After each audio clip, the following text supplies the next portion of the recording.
Assalamualaikum everyone. Hope so you are doing well. This is Mohammed Bilal. Unit 4 की playlist continue है जी। Exercise 4.1 के question number 3 और 4 के solution को explain किया जाएगा इस वीडियो के अंदर। क्वेश्चन नंबर 3 और 4 के अंदर फैक्टराइज करना है, यानी फैक्टराइजेशंस करनी है। एक्सप्रेशंस दी जाएंगी, उनकी फैक्टराइजेशन करनी है और वो एक्सप्रेशंस जो होंगी वो दोनों क्वेश्चंस के अंदर जो एक्सप्रेशंस दी जाएंगी वो होंगी क्वाड्रेटिक एक्सप्रेशंस। क्वाड्रेटिक एक्सप्रेशंस क्या होती हैं जी? ऐसी एक्सप्रेशन जिसमें वेरिएबल की मैक्सिमम यानी बड़ी से बड़ी जो पावर होती है वो जो है ना 2 होती है, या एक्सप्रेशन की जो डिग्री होती है वो 2 होती है, क्योंकि डिग्री भी वही होती है जो वेरिएबल की सबसे बड़ी पावर होती है एक्सप्रेशंस के अंदर। तो जो है ना ये अब इस क्वेश्चन और अगले क्वेश्चन में सारी की सारी जो है ना क्वाड्रेटिक एक्सप्रेशंस हैं। क्वाड्रेटिक एक्सप्रेशंस को सॉल्व करने का क्या प्रोसीजर है, पहले थोड़ा सा वो डिस्कस कर लेते हैं, उसके बाद क्वेश्चन नंबर 3 और 4 को कंटिन्यू करते हैं। अच्छा जी, अब क्वाड्रेटिक एक्सप्रेशंस के अंदर हमने ये करना होता है कि इन एक्सप्रेशंस में ना 3 टर्म्स होती हैं और हमारे जो जितने भी पार्ट्स हैं उनके अंदर 3 टर्म्स हमें दी जाएंगी। एक जो है ना एक्स स्क्वायर वाली टर्म होगी, एक एक्स वाली टर्म होगी और एक एंड में जो होती है वो कांस्टेंट टर्म होती है जी। तो रूल ये है कि ये जो एंड वाली कांस्टेंट टर्म होती है ना, इसको हमने सबसे पहले मल्टीप्लाई करवाना होता है एक्स स्क्वायर के कोफिशिएंट के साथ।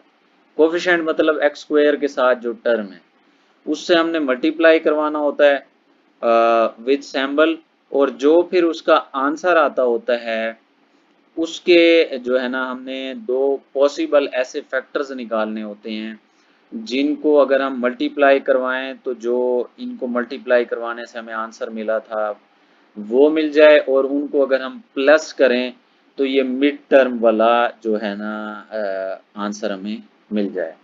तो इस तरह से इनको कंटिन्यू किया जाता है। क्वेश्चन नंबर 3 के अंदर जो है ना एक्स स्क्वायर वाला जो कोफिशिएंट है, या एक्स स्क्वायर के अलावा कोई और वेरिएबल भी आ सकता है इसके अंदर, तो जो यानी कि सेकेंड डिग्री या डबल पावर वाला जो यहाँ पर हमारे पास कोफिशिएंट दिया जाएगा उसके साथ इन इस क्वेश्चन के अंदर सबके साथ जो दिया गया है ना वो 1 है।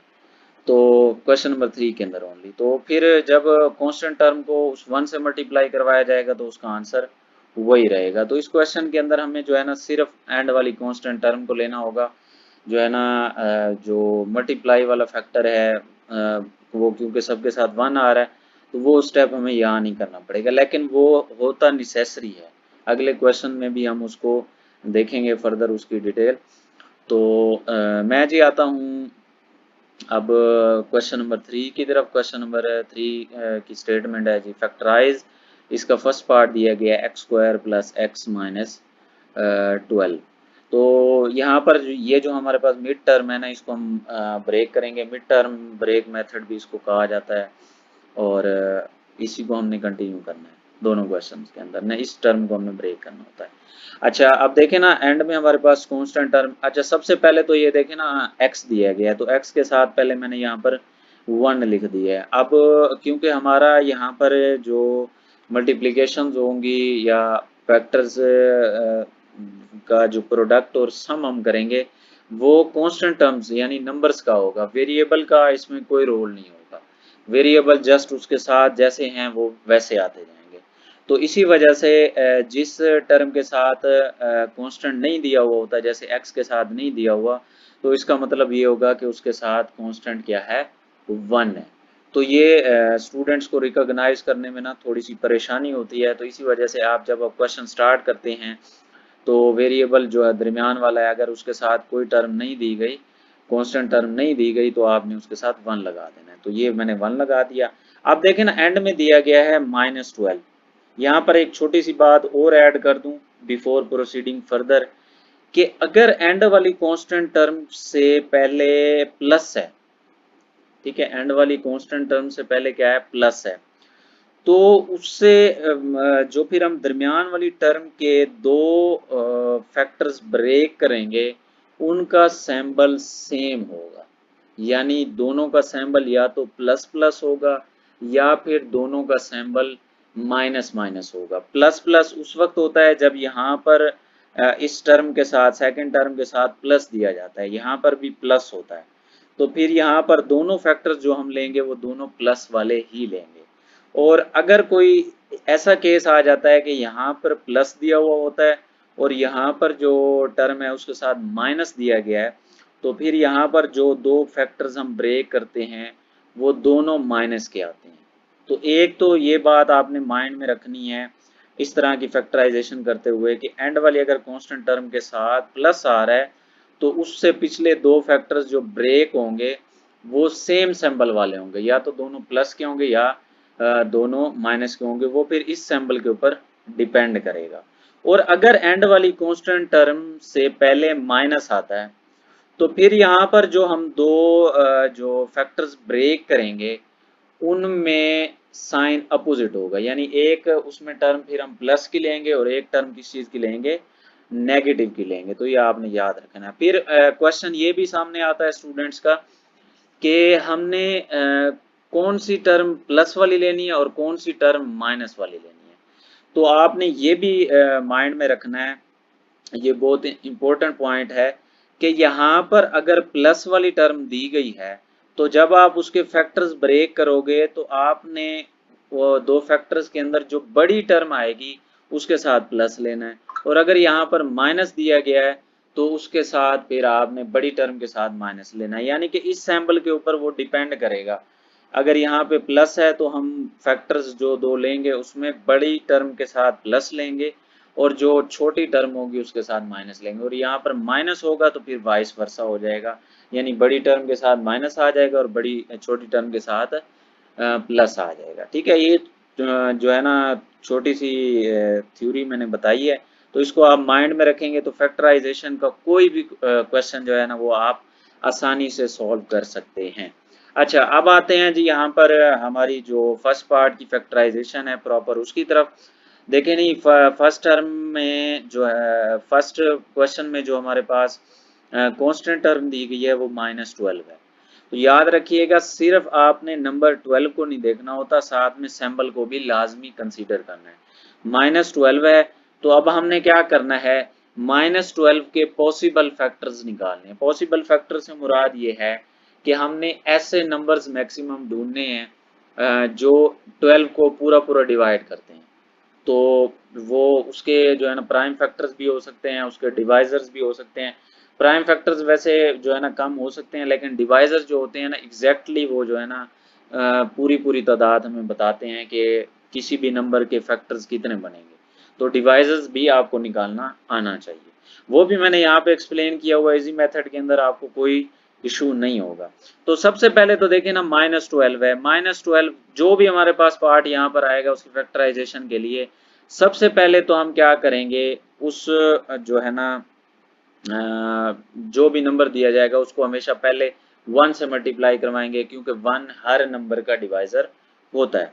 तो यहाँ पर देखें मैं -12 एंड में दिया गया है तो इसको पहले क्या करूँगा, -1 से मल्टीप्लाई करवाऊंगा। अब -1 से क्यों मल्टीप्लाई करवाऊंगा, देखें यहाँ पर मैंने ऑलरेडी आपको बता दिया था कि यहाँ पर जो सिंबल होगा बड़ी टर्म के साथ वही आएगा। तो इधर हम जो फैक्टर्स दो ले रहे हैं 12 और 1 वाले, तो उसमें 12 बड़ा है, यहाँ पर प्लस दिया गया ना तो बड़ी टर्म के साथ प्लस आएगा। तो इसी वजह से अब मैंने क्या किया है, यहाँ पर 12 प्लस का ले लिया और नेगेटिव जो है ना 1 ले लिया है। तो 12 मल्टीप्लाइड बाय -1 करेंगे तो -12 आएगा, ये चीज़ आ रही है। तो ये पहला फैक्टर हर जो है ना क्वेश्चन या हर पार्ट के अंदर जो भी दिया जाएगा उसमें हमने जो भी हमारा नंबर होगा उसको 1 से ही मल्टीप्लाई करेंगे। बाकी सैंपल वाला सिनेरियो तो आपको बताया हुआ है, वो इस पे डिपेंड करेगा।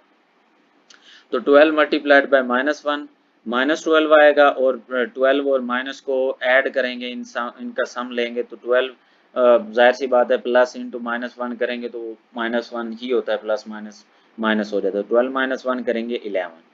तो ये एक फैक्टर बन गया। अब हमें क्या है, हमने वो फैक्टर्स यहाँ से चूज करने होंगे जो मल्टीप्लाई करवाएं -12 आ जाए और उनको अगर आप प्लस करें तो हमारे पास क्या आ जाए, प्लस का 1 आ जाए। तो पहला तो फेल हो गया। अच्छा, अब दूसरा फैक्टर कैसे निकालेंगे?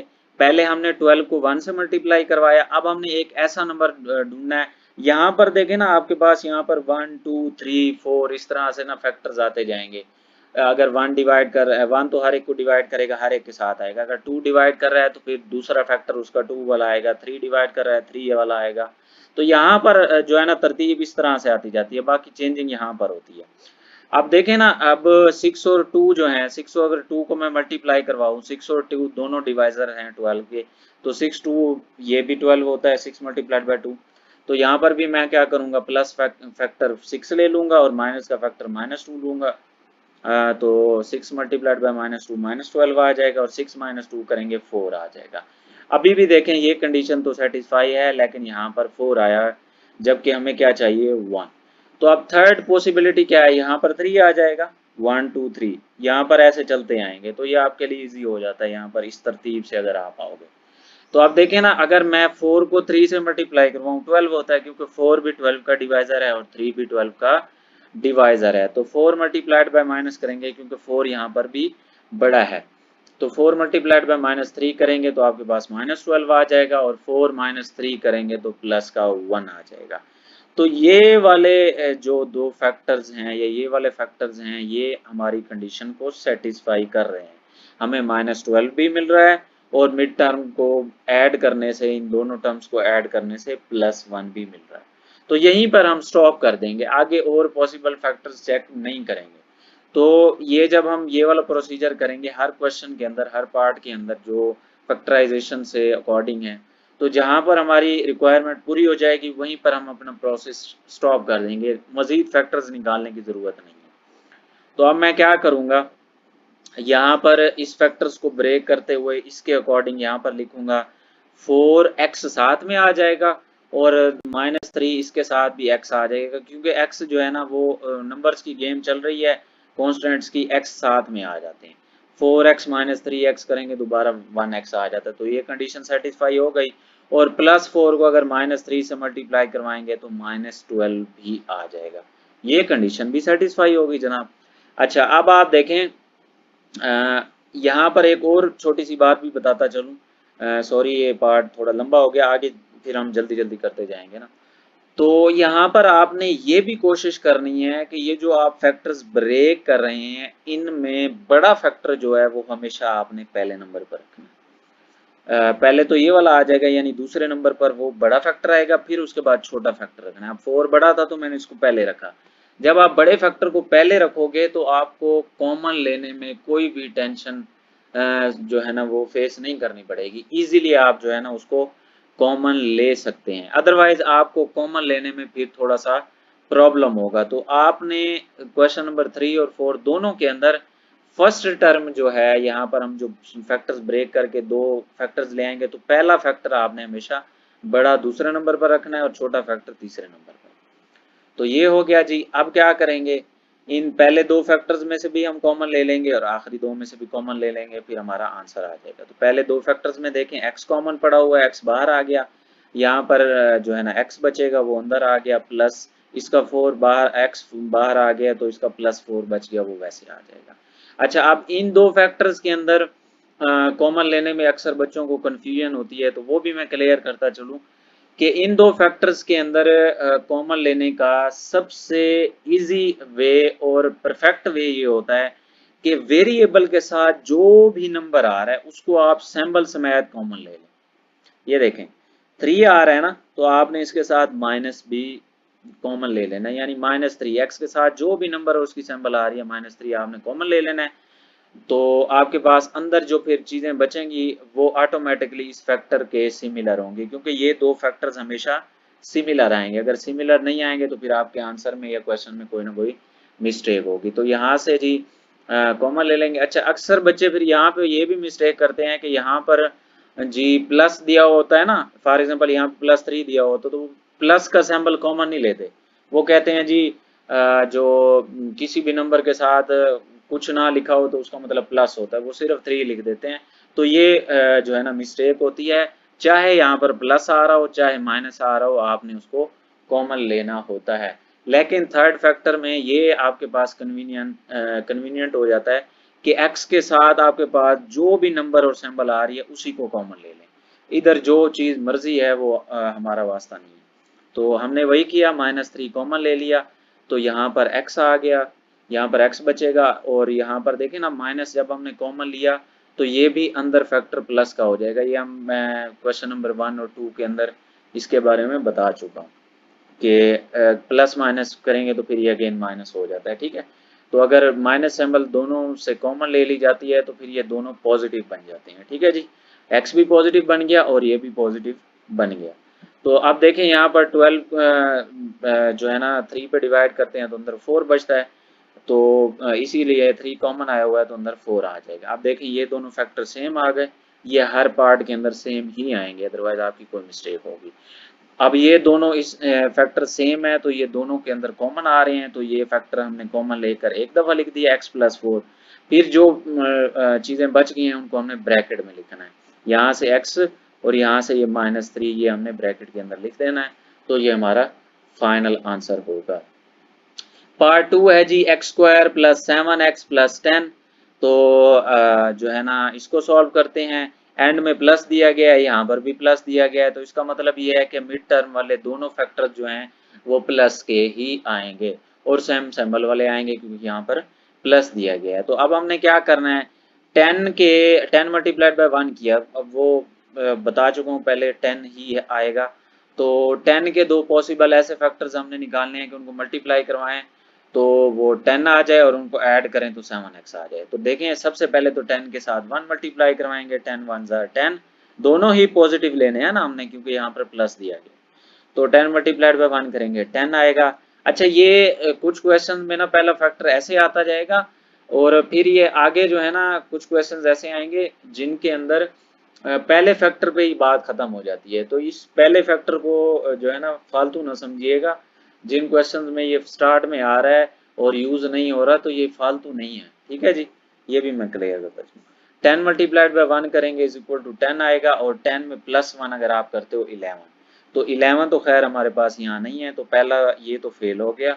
अब देखें जरा यहाँ पर मैं अगर 2 ले आऊंगा, पहले 1 था तो यहाँ पर 2 आ गया। अब देखें 5 अब आपको पता होना चाहिए कि 2 इधर आ रहा है तो यहाँ पर क्या नंबर आएगा। तो इसका सिंपल मेथड ये भी होता है कि आप ये जो नंबर 10 है इसको 2 पे डिवाइड कर दो, आपको आंसर 5 मिल जाएगा, वो उठा के यहाँ लिख दो, ऐसे भी कर सकते हैं। या जनरली छोटी छोटी चीज़ें हैं, ये तो अब आप 9th क्लास के अंदर हैं तो आपको वैसे वर्बली और जो है ना जो है याद होनी चाहिए छोटी छोटी चीज़ें। अच्छा यहाँ 5 क्रॉस 2 करेंगे तो 10 आएगा और 5 + 2 करेंगे तो 7 आ जाएगा। ये कंडीशन दोनों हमारी यहाँ पे सेटिस्फाई हो रही हैं तो आगे हम नहीं बढ़ेंगे। तो फैक्टर्स हम कौन से ले लेंगे, 5 + 2, तो +5x ले लेंगे और प्लस का 2x लेंगे क्योंकि दोनों ही हमने कॉमन लेने हैं, इधर भी प्लस है इधर भी प्लस है। तो +5x मैं पहले लिखूंगा क्योंकि बड़ा फैक्टर है, फिर +2x लिखूंगा, फिर +10, ये वैसे का वैसे आ गया। क्योंकि इस फैक्टर और इस फैक्टर को एंड वाले को फैक्टराइजेशन के अंदर हमने कुछ नहीं करना होता, इनका कोई काम नहीं होता, ये सिर्फ ये चीजें बताने के लिए यहाँ पर लगाए जाते हैं। मेन जो सारा काम होता है वो दरमियान वाली मिडल टर्म का होता है, उसको ब्रेक करें और जो है ना लिख दें। ओके अब इन दो फैक्टर्स के अंदर देखें जी x² + 5x के अंदर x कॉमन आ रहा है तो अंदर x + 5 बचेगा। यहाँ पर क्या करेंगे, x के साथ +2 है तो +2 कॉमन ले लिया। अब देखें ना यहाँ पर अगर आप प्लस कॉमन नहीं लेते तो फिर 2 इंटू ये फिर इसके साथ मल्टीप्लाई हो वाला सिचुएशन बनेगी, तो ये सारी टर्म फिर मल्टीप्लाई वाली बन जाएगी जो कि गलत हो जाएगा। तो प्लस भी लाजमी कॉमन लेना है, +2 कॉमन ले लेंगे, यहाँ पर x आ जाएगा और +5 आ जाएगा। और जब आप x वेरिएबल के साथ ये वाली टर्म कॉमन लेते हो तो आपके लिए और भी ईजी हो जाता है कि ये अंदर वाला फैक्टर ऑटोमेटिकली इसके इक्वल आ जाता है, तो इसका फायदा ये भी है। कुछ क्वेश्चन में जो है ना वो कंडीशन चेंज हो जाती है, लेकिन मोस्टली में ऐसे ही रहता है, तकरीबन हर एक में ऐसे ही होता है, कुछ कंडीशन चेंज हो सकती हैं। खैर वो आएंगी तो डिस्कस कर लेंगे। +2 कॉमन लिया तो x + 5 x + 5 x + 5 दोनों में कॉमन है तो वो एक दफ़ा लिखा जाएगा और x + 2 ये जो बचा हुआ है ये ब्रैकेट के अंदर लिख दिया जाएगा। तो ये सेकंड पार्ट का आंसर आ गया। ओके, थर्ड पार्ट है जी x² - 6x + 8। लें जी। अब इसके अंदर जरा गौर करें, एंड में तो प्लस आया हुआ है लेकिन यहाँ पर माइनस आया हुआ है। तो मैं बता चुका हूँ कि एंड में अगर प्लस होगा टर्म से पहले तो ये दोनों फैक्टर्स सेम सिंबल वाले आएंगे। अब यहाँ पर माइनस आ गया तो दोनों फैक्टर्स माइनस वाले ही आएंगे। तो 8 के अब हमने पॉसिबल फैक्टर्स निकालने हैं, दोनों माइनस वाले लेने हैं, क्योंकि दोनों माइनस वाले ही मल्टीप्लाई होंगे तब प्लस का 8 मिलेगा। ठीक है, तो वो हमने निकालने हैं। तो जरा देखें, -8 पहले तो 1 से ही मल्टीप्लाई होगा, -8 -1 से मल्टीप्लाई होगा तो आपके पास प्लस का 8 आ जाएगा, और -8 -1 जो है ना ऐड होंगे तो ये -9 हो जाता है। तो ये तो कंडीशन सेटिस्फाई नहीं हो रही। अब देखें यहाँ पर मैं 2 ले आऊंगा और 8 को 2 पे डिवाइड करूंगा तो यहाँ पर 4 आएगा। अब मैं क्या करूंगा, -4 को -2 से मल्टीप्लाई करवाऊंगा क्योंकि 1 के बाद 2 आ रहा है ना। तो -4 मल्टीप्लाइड बाय -2 करेंगे तो प्लस का 8 आ जाएगा, और -2 -4 जो ऐड करेंगे आप तो माइनस का 6 आ जाएगा। तो माइनस का 6 भी हमें मिल रहा है, प्लस का 8 भी मिल रहा है। तो यहीं पर हम स्टॉप कर देंगे, इसको फर्दर आगे नहीं बढ़ेंगे। तो देखें जी, अब हम क्या करेंगे, -6x को लिख लेंगे -4x और -2x अकॉर्डिंग टू दिस। तो x साथ साथ आ जाएगा और 4 पहले लिखा जाएगा, क्योंकि अच्छा नंबर को हमने देखना है, 4 और 2 को देखना है, सैम्बल को नहीं। क्योंकि सैम्बल अगर देखते हैं तो फिर तो -2 बड़ा होता है ना, माइनस वाले नंबर्स में छोटा नंबर बड़ा होता है। तो ये आपने नंबर को देखना है, ये भी माइंड में रखिएगा। क्वेश्चन आपके जहन में आ सकता है, ये तो मैं पहले उसका आंसर कर दूं। अच्छा जी, -4x -2x +8 आ गया। इन दोनों में से x कॉमन लेंगे तो x -4, और यहाँ से -2 कॉमन लेंगे तो ये अब माइनस का था ये प्लस का हो जाएगा, और ये प्लस का था माइनस का हो जाएगा, क्योंकि अपोजिट सिंबल कॉमन आ गई है ना। तो ये भी x -4 आ जाएगा। आप देखें जी, x -4 एक दफ़ा दोनों में क्योंकि कॉमन है एक दफ़ा लिखा जाएगा, और x -2 साथ में आ जाएगा। ये इसका फाइनल आंसर है जी। अच्छा जी, फोर्थ पार्ट है x² - x - 56। तो इसके अंदर जरा देखें, x के साथ कोई वेरी जो कांस्टेंट नंबर नहीं लगा हुआ, तो फर्स्ट पार्ट की तरह है। तो पहले मैंने इसके साथ 1 लगा दिया, क्योंकि 1 लगाएं, आप 1 लगा देंगे तो आपको सॉल्व करने में इजी हो जाता है। बाकी नहीं भी लगाएंगे तो इशू नहीं होता, लाजमी नहीं है। तो अब दो फैक्टर, अच्छा यहाँ पर देखें एंड में -56 है, माइनस है, इसका मतलब है यहाँ पर अपोजिट टर्म्स आएंगी, और अपोजिट टर्म्स में हम बड़ी टर्म्स कौन सी लेंगे, माइनस वाली, क्योंकि यहाँ पर भी माइनस ही आ रहा है। तो -56 को जो है ना, अब -56 जो बड़ा नंबर है, क्योंकि और 1 उससे छोटा है, तो पहले क्या, सॉरी 56 माइनस को थोड़ा सा वो करें ना, कि माइनस तो मैं इसकी वजह से ले रहा हूँ ना कि फैक्टर जो है ना वो हमारे पास बड़ा फैक्टर माइनस वाला जो है ना आएगा। तो इसी वजह से -56 को पहले 1 से मल्टीप्लाई करवाएंगे, -56 आएगा, और -56 + 1 करेंगे -55। तो ये तो 1 है, ये -55, ये सेटिस्फाई नहीं हो रहा। अब मैं यहाँ पर 2 ले आऊंगा, तो यहाँ पर जब 2 आएगा तो 56 को मैं 2 पे डिवाइड करूंगा तो मुझे 28 मिलता है। -28 मल्टीप्लाइड बाय 2 करूंगा तो -56 तो मिल गया, लेकिन -28 + 2 करता हूँ तो -26, ये सेटिस्फाई नहीं कर रहा। फिर मैं क्या करूंगा, अब 2 के बाद 3 आता है, 356 को डिवाइड नहीं करता, क्योंकि 3 आप डिवाइड करेंगे तो आपको पॉइंट में आंसर मिलेगा, तो फिर 3 को हम स्किप कर देंगे, वो इसका डिवाइजर नहीं है। तो फिर हम 4 पे आएंगे, तो यहाँ पर 4 लिखा जाएगा। 4 56 पे डिवाइड होता है तो 14 आता है, -14 मल्टीप्लाइड बाय 4 करेंगे तो -56 आ जाएगा। ये तो कंप्लीट है। -14 + 4 करते हैं -10, अभी भी हमारे पास 1 नहीं आया, तो ये कंडीशन भी सेटिस्फाई नहीं हुई। अब देखें 5 इसको डिवाइड नहीं करता, 6 भी इसको बराबर डिवाइड नहीं करता। 6 के बाद फिर यहाँ पर क्या आ जाएगा, 7। आप 7 को 56 पे डिवाइड करोगे तो आपको 56 को सॉरी 7 पे डिवाइड करोगे तो आपको जो है ना 8 मिल जाएगा। 8 -8, क्योंकि 8 बड़ा है ना, -8 इसकी वजह से सिंबल ये वाली आ रही है बड़े के साथ। तो -8 मल्टीप्लाइड बाय 7 करेंगे तो -56, और -8 + 7 करेंगे -1। ये चीज सेटिस्फाई कर रही है, तो यहीं पे हम प्रोसेस स्टॉप कर देंगे। x² -1x को हम लिख लेंगे -8x + 7x -56, वैसे आ गया। पहली दो टर्म्स में से x कॉमन ले लेते हैं तो x -8 आ गया जी अंदर, और यहाँ से +7 कॉमन लेंगे तो यहाँ पर भी x 8 ही आ जाएगा ऑटोमेटिकली। x माइनस 8 दोनों में कॉमन है, x प्लस 7 बचा हुआ है वो साथ में आ जाएगा, तो ये इसका फाइनल आंसर हो गया। ओके जी, फिफ्थ पार्ट है जी x square minus 10x minus 24। ये भी ऊपर वाले पार्ट की तरह की कंडीशन बन रही है, एंड में जो कांस्टेंट नंबर है उससे पहले भी माइनस दिया गया है, इसका मतलब है दो ऑपोजिट फैक्टर्स आएंगे प्लस माइनस वाले, और यहाँ पर भी माइनस दिया गया है। ये माइनस शो कर रहा है कि हमारे जो फैक्टर्स हैं उनमें बड़ा फैक्टर जो हम ले रहे हैं उसके साथ माइनस आएगा, बड़ा नंबर जो ले रहे हैं उसके साथ माइनस आएगा। तो सबसे पहले तो हम -24 लेंगे, उसको 1 से मल्टीप्लाई करवाएंगे एज इट इज, जैसे हमने ऊपर वाले पार्ट में किया। -24 आएगा, -24 प्लस 1 करोगे तो -23, जबकि यहाँ पर -10 है, तो ये सेटिस्फाई नहीं हो रहा। अब इधर 2 आ जाएगा, तो 24 2 पे डिवाइड करेंगे तो नेक्स्ट फैक्टर क्या होता है, डिवाइजर इसका 12 होता है। तो -12 को आप 2 से मल्टीप्लाई करवाओगे कितना आएगा, -24। ये तो कंप्लीट आ गया। लेकिन आगे देखते हैं, -12 प्लस 2 करते हैं तो -10 भी आ रहा है, वही हमें चाहिए था, तो यहीं पे हम प्रोसेस स्टॉप कर देंगे और यही वाले फैक्टर्स ले लेंगे। तो -10x को हम ब्रेक करेंगे -12x, ये पहले नंबर पे आएगा, बड़ा है ना 12, और प्लस 2x, ये इसके अकॉर्डिंग आ गया, और -24। वैसे आप देखें x कॉमन ले लिया जी, यहाँ से x -12 बचा, यहाँ से +2 कॉमन लेंगे तो x -12 आ गया जनाब। x -12 दोनों में कॉमन है, x + 2 इंटू दूसरी ब्रैकेट में आ जाएगा, तो ये हमारा फाइनल आंसर आ गया। सिक्स पार्ट है जी, इसके अंदर y² + 4y - 12 है, तो y वेरिएबल के अंदर आ गया ये पार्ट। तो इसके अंदर देखें ना, अब देखें एंड वाली टर्म कांस्टेंट टर्म के साथ माइनस आ गया है, तो इसका मतलब ये है कि यहाँ पर जो फैक्टर्स हैं वो ऑपोजिट है आएंगे, चाहे यहाँ प्लस हो या माइनस हो। लेकिन यहाँ पर प्लस ये शो कर रहा है कि जो हमने फैक्टर्स लेने हैं उसमें बड़ा फैक्टर हमने पॉजिटिव वाला लेना है। तो 12 के फैक्टर्स निकालते हैं जी। 12 बड़ा है, 1 को मल्टीप्लाई करेंगे, अब 1 को माइनस में रखेंगे, 12 -1 करेंगे तो -12 तो आ गया, 12 में से -1 करोगे प्लस में तो 11 आएगा। ये तो सेटिस्फाई नहीं कर रहा, 4 नहीं दे रहा हम।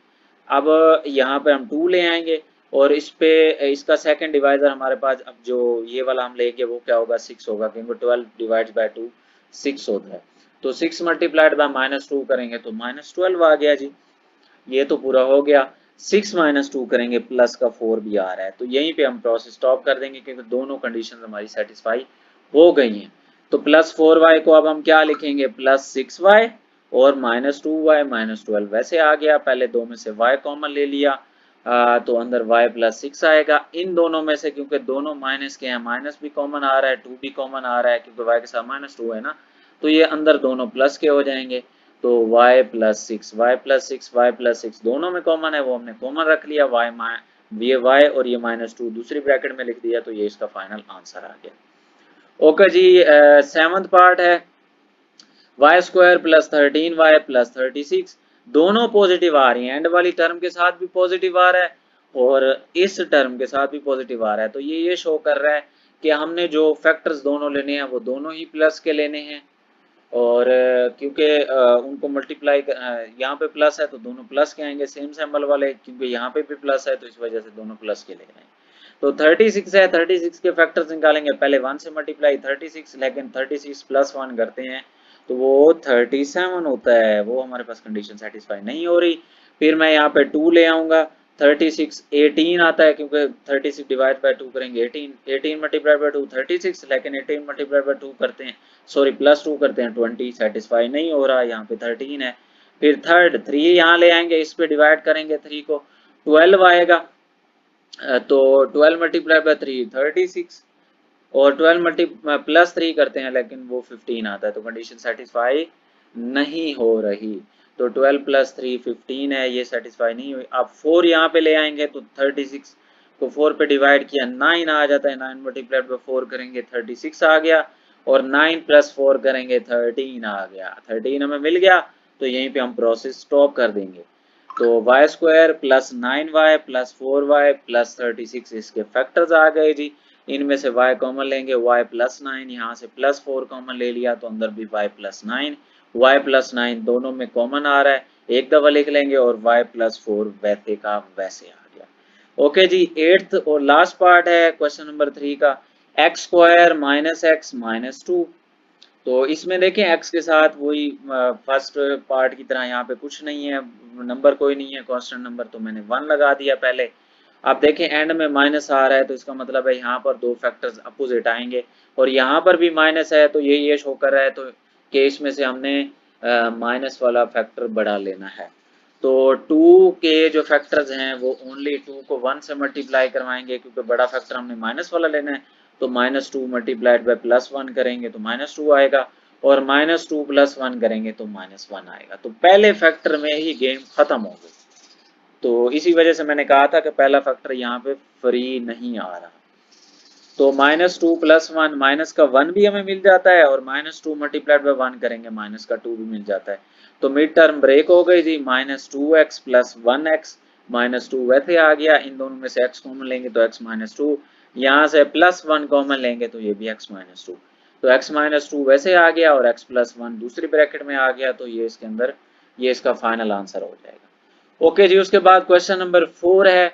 आप देखें ना, क्वेश्चन नंबर 4 के अंदर भी वही क्वाड्रेटिक एक्सप्रेशंस ही आ रही हैं, लेकिन यहाँ पर चेंज ये होगा कि यहाँ पर जो स्क्वायर वाला फैक्टर होगा ना, उसका कोफिशिएंट कोई ना कोई आ रहा होगा, उसके साथ कोई ना कोई अददी सर आ रहा होगा, यहाँ पर जैसे 2 दिया गया है।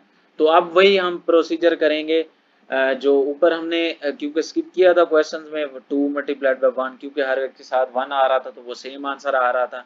लेकिन यहाँ पर हम क्या करेंगे, यहाँ पर हम इनको पहले मल्टीप्लाई करवाएंगे। 3 मल्टीप्लाइड बाय 2 करेंगे 6 आएगा।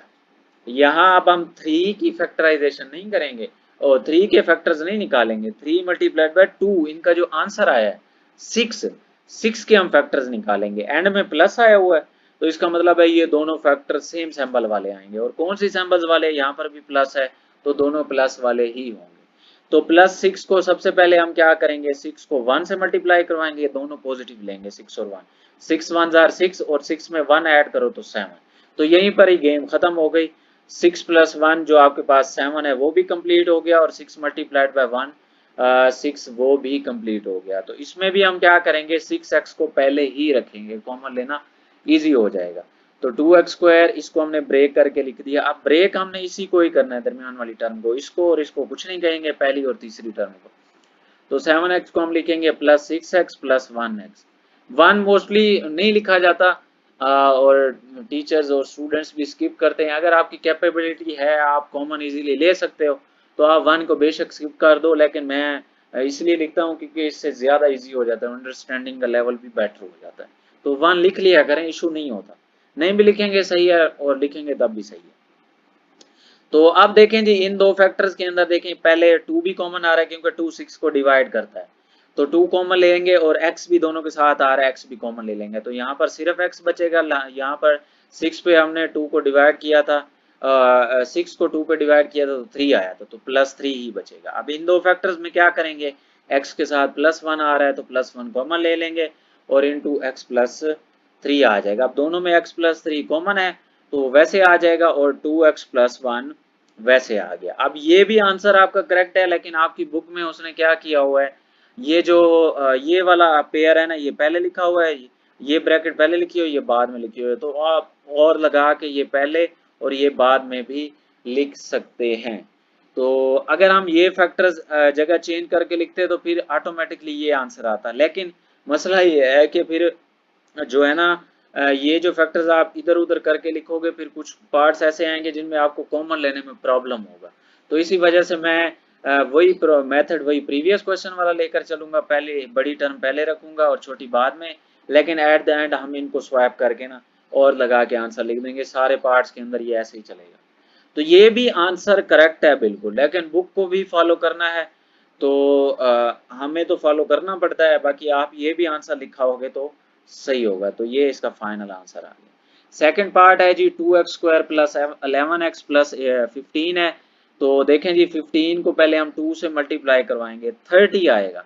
तो 30 के हमने फैक्टर्स बनाने हैं, तो यहाँ पर प्लस दिया गया है तो इसका मतलब है सेम सिंबल वाले फैक्टर्स आएंगे, और यहाँ पर भी प्लस है तो इसका मतलब है सेम सिंबल वाले दोनों फैक्टर्स कौन सी सिंबल के होंगे, प्लस के ही होंगे। तो 15 मल्टीप्लाइड बाय 2 30, तो पहले तो 30 को 1 से मल्टीप्लाई करवाया, 30 आ गया, 30 + 1 किया 31 होता है, तो यहाँ पर 11 है, 31 वो नहीं हो रहा। तो मैं अब 2 ले आऊंगा, 2 जो है 30 पे डिवाइड होता है तो 15 आ जाता है। 15 मल्टीप्लाइड बाय 2 करेंगे 30, लेकिन 15 मल्टीप्लाइड प्लस 2 करते हैं तो वो 17 आता है। तो यहाँ पे 11 है, ये भी पूरा नहीं हुआ। फिर मैं यहाँ पे 3 ले आऊंगा, 33 पे डिवाइड हुआ, यहाँ पे 10 आएगा। 10 multiplied by 3 is equal to 30 है। तो ये तो हो गया, लेकिन 10 प्लस 3 करते हैं 13 आ रहा है।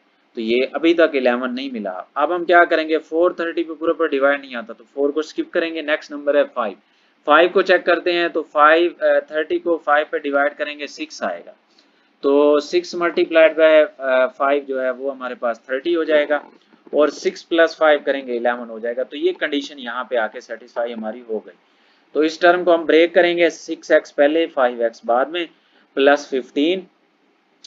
तो अब क्या करेंगे हम, इन दोनों में से देखें ना 2 भी कॉमन आ रहा है क्योंकि 2 इसको डिवाइड करता है। ये प्रीवियस क्वेश्चन की तरह ही है पहले दो फैक्टर्स। तो 2x कॉमन आ गया, x प्लस 3 आ जाएगा अंदर। यहाँ से प्लस 5 कॉमन लेंगे तो x प्लस 3 आ जाएगा। तो यहाँ से x प्लस थ्री कॉमन है, एक दफा लिखा जाएगा, पहले नंबर पे लिख देंगे। और 2x प्लस 5 जो है ना दूसरी ब्रैकेट में आ जाएगा। आप डायरेक्टली भी ये पहली ब्रैकेट में और ये दूसरी ब्रैकेट में भी लिख सकते हैं, लेकिन मैं पिछले क्वेश्चन वाले रूल को फॉलो कर रहा हूँ, मैंने उसको ब्रेक नहीं किया, तो इस वजह से मैं ऐसे ही लिख रहा हूँ और यही मुनासिब होता है। तो आपने बुक वाला आंसर अगर लिखना है तो और लगा के इस फैक्टर को पहले लिख दें, इसको बाद में लिख दें, क्योंकि जब भी चीजें मल्टीप्लाई हो रही होती हैं उनकी जगह चेंज कर दें तो फर्क नहीं पड़ता। तो ये इसका आंसर आ जाएगा जी। थर्ड पार्ट है 4x square plus 13x plus 3। 3 को 4 से मल्टीप्लाई करवाएंगे, प्लस 3 को 4 से, प्लस का 12 आएगा। तो यहाँ पर प्लस दिया गया, इसका मतलब है हमने यहाँ पे जो फैक्टर्स लेने हैं वो सेम सिंबल वाले। अब सेम सिंबल कौन सी आएगी, यहाँ पर भी प्लस दिया गया है तो दोनों प्लस वाली आएंगी। तो 3 मल्टीप्लाइड बाई 4 प्लस 12 है, 12 को पहले 1 से मल्टीप्लाई करवाते हैं हमें 12 मिल जाता है, और 12 में 1 ऐड करते हैं हमें 13 मिल जाता है। तो पहले फैक्टर में ही हमें आंसर मिल गया, पहली चेकिंग में ही आंसर मिल गया, क्योंकि यहाँ पर भी 13 है और 12 भी पूरा हो गया। तो आगे हमने प्रोसीड नहीं करना, हमें ज़रूरत ही नहीं है। तो 4x square plus 12x plus 1x plus 3 वैसे आ गया जी।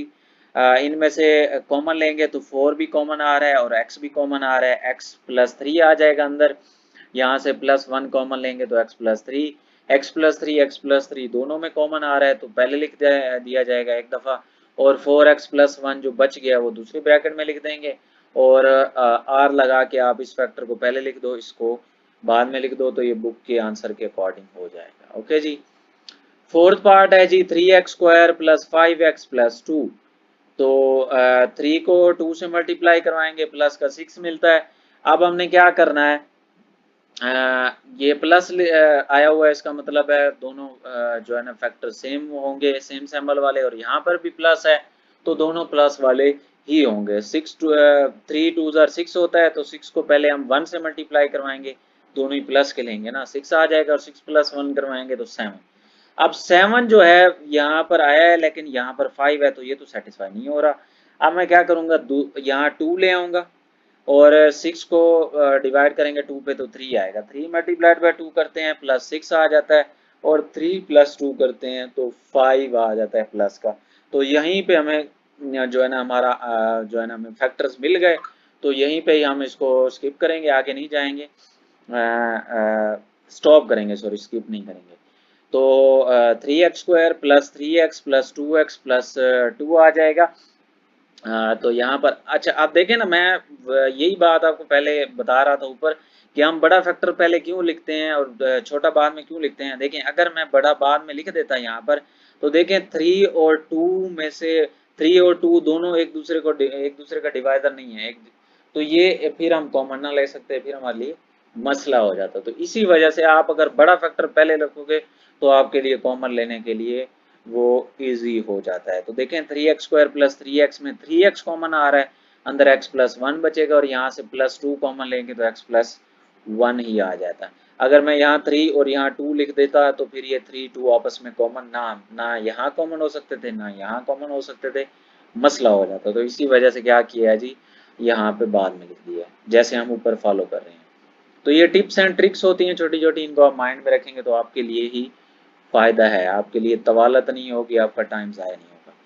तो x प्लस वन दोनों में कॉमन है, 3x प्लस टू ब्रैकेट में लिख देंगे और लगा के 3x plus two x plus one बाद में आ गया, तो ये इसका आंसर हो गया। फिफ्थ पार्ट है जी 3y² माइनस 11y प्लस 6। तो देखें प्लस 6 3 से मल्टीप्लाई होगा, प्लस का 18 आएगा।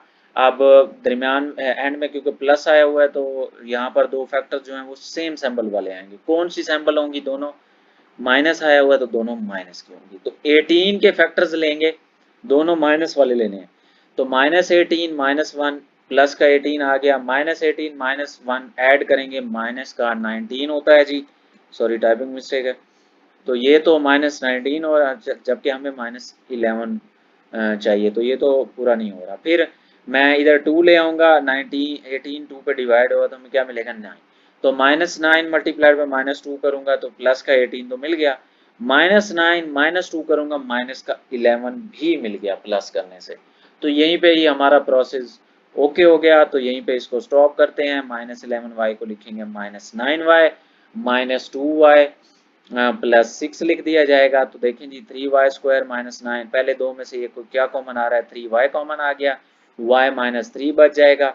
और यहाँ पर देखें -2 जब आप कॉमन लोगे तो y -3, क्योंकि ये अपोजिट सिंबल कॉमन आ रही है तो ये अंदर चेंज हो जाती है, फिर वो अंदर सेम हो जाती है। ये भी माइनस है तो ये भी माइनस, क्योंकि माइनस माइनस फिर प्लस हो जाता है। तो y -3 दोनों में कॉमन है, वो वैसे आ गया। और 3y -2 हम वैसे का वैसे लिख देंगे दूसरी ब्रैकेट में, और अकॉर्डिंग टू बुक का आंसर और लिख के हम क्या करेंगे, ये फैक्टर पहले लिख देते हैं या बाद में लिख देते हैं, दोनों ये दोनों आंसर एक्सेप्टेबल और दोनों ही सही। ठीक है। अच्छा जी, सिक्स्थ पार्ट है 2y² -5y प्लस 2।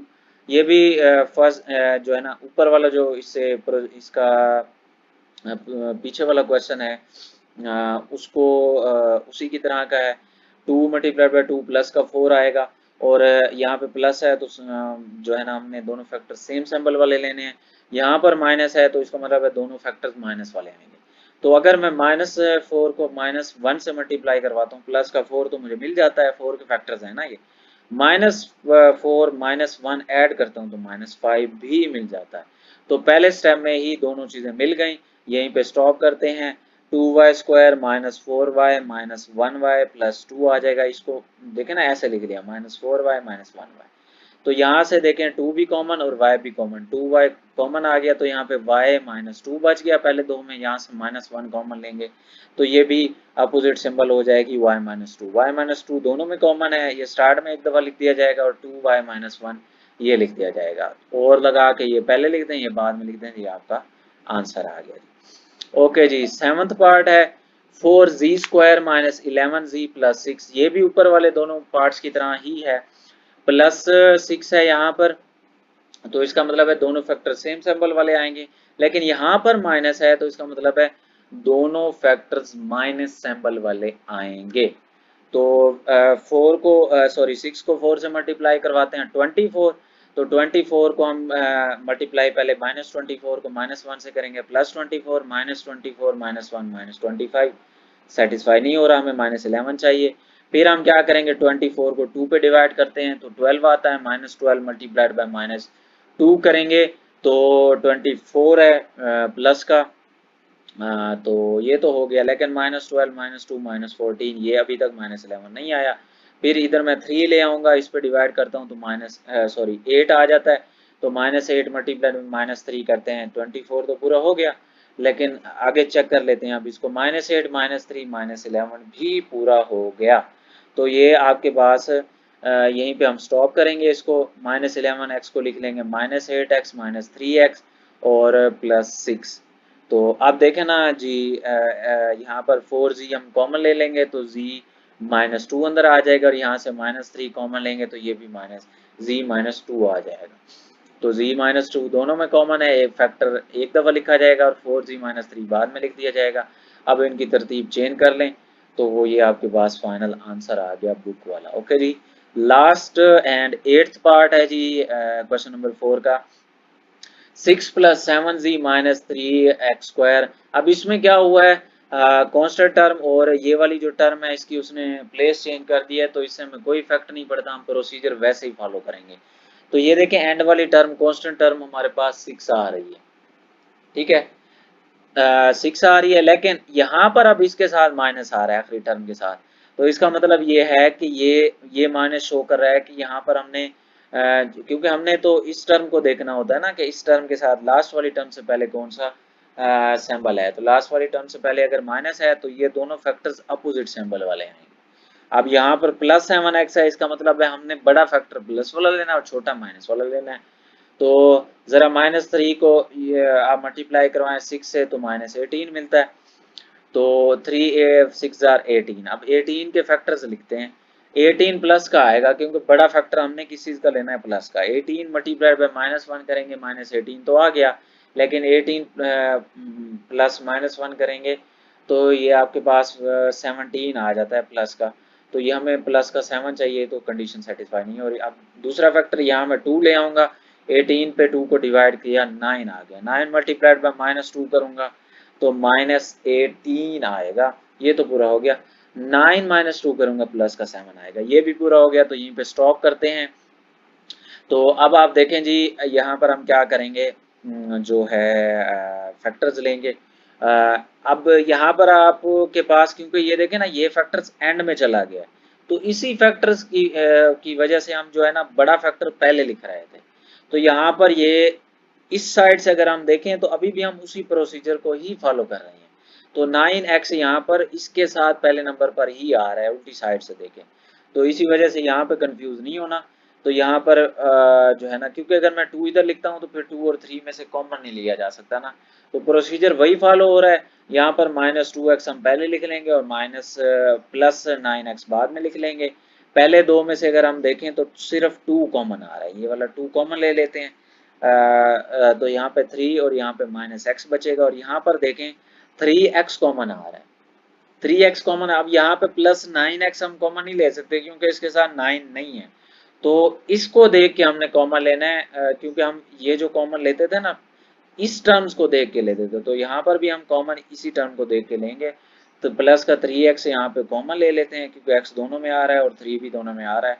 तो यहाँ पर 3 बचेगा और -x बचेगा, ये दोनों सेम आ जाएंगे, एक दफ़ा लिखा जाएगा। और 2 + 3x ये जो आपके पास क्या होगा, लिखा जाएगा बाद में। तो और लगा के अब आप क्या कर सकते हैं जी, पहले तो देखें ना, बुक के अकॉर्डिंग उसने क्या किया, ये दोनों पॉजिटिव टर्म्स है ना, तो ये पॉजिटिव जो टर्म्स होती हैं इनको आगे पीछे भी लिखा जा सकता है, यानी इसको 3x + 2 भी हम लिख सकते हैं। इस पे हमें इस पे कोई फर्क नहीं पड़ता।